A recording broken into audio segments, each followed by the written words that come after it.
Mga idol, meron pala tayo dito Wave 100. Bali, hindi ko na napakita yung una, yung pinaka dahilan niya kung bakit natin to binaklas. Bali, ito nga, umi-slide yung kicker. Tapos dito, in-adjust ko na yung tuser. Ganun pa rin, hindi nagbabago. Tapos yung cambio lumambot. At ito na nga, pag baklas natin, itong pinaka tuser niya, itong stopper, naputol na. Dito yan nakalagay. At ito yung kaputol niya. Bali, ito, gagawa natin ng paraan kasi wala tayong mabili nito kaagad dito. Bali, yan. Alisin natin yung pinaka, ano niya.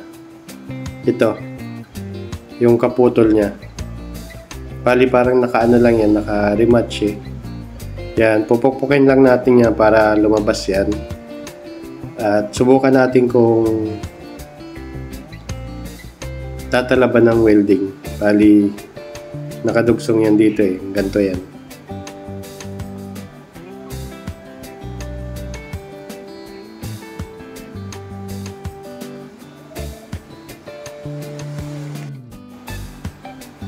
Pag natanggal na natin yan, yan, makikita nyo mamaya.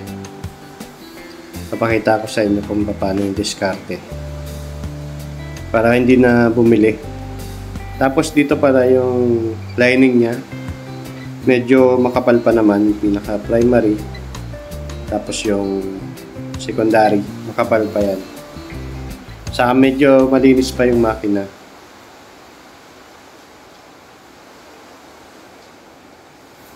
Hindi pa masyadong nagmamansya yung langis. At sa tingin ko ito pa lang yung unang bukas niya kasi itong gasket niya original pa.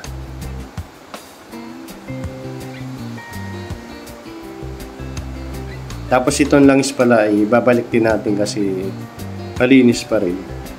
Pwede pa yan. Bali, ito na lang yung ginawa natin. Ganito. Karagano tayo ng tornilyo. Yan. Tapos pinukpok natin yan dito para maano siya yung lumapad kasi hindi na natin ma-welding at bumigay yung welding natin. Ito okay na ta, puputulin ko na lang para maisalpak na natin.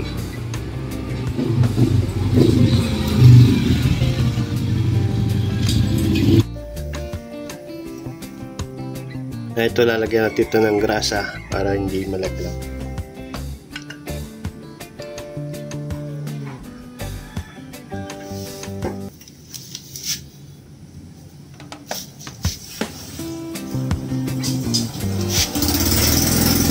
Gasket.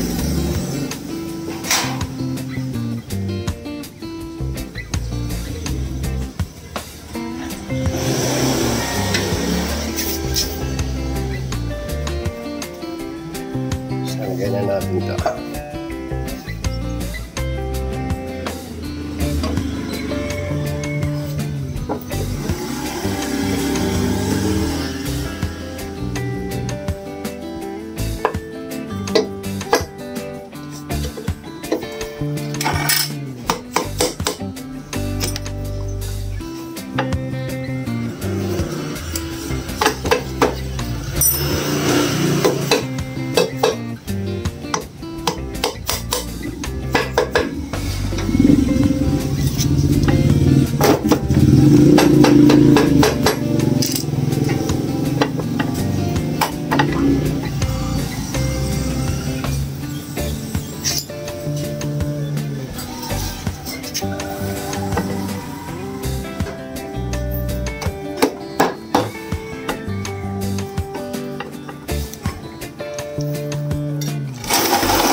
Bali yan, okay na. Ka-adjust na lang natin dito sa toaster niya. Tapos kapit natin itong tambutso. Tapos yung langis babalik natin kasi okay pa naman.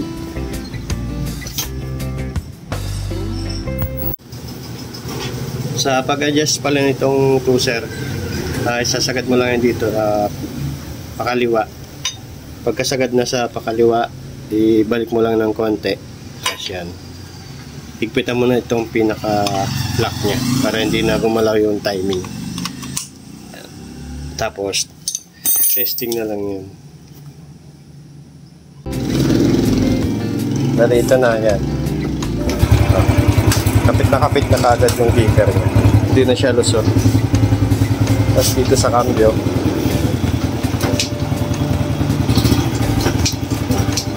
smooth na siya ulit.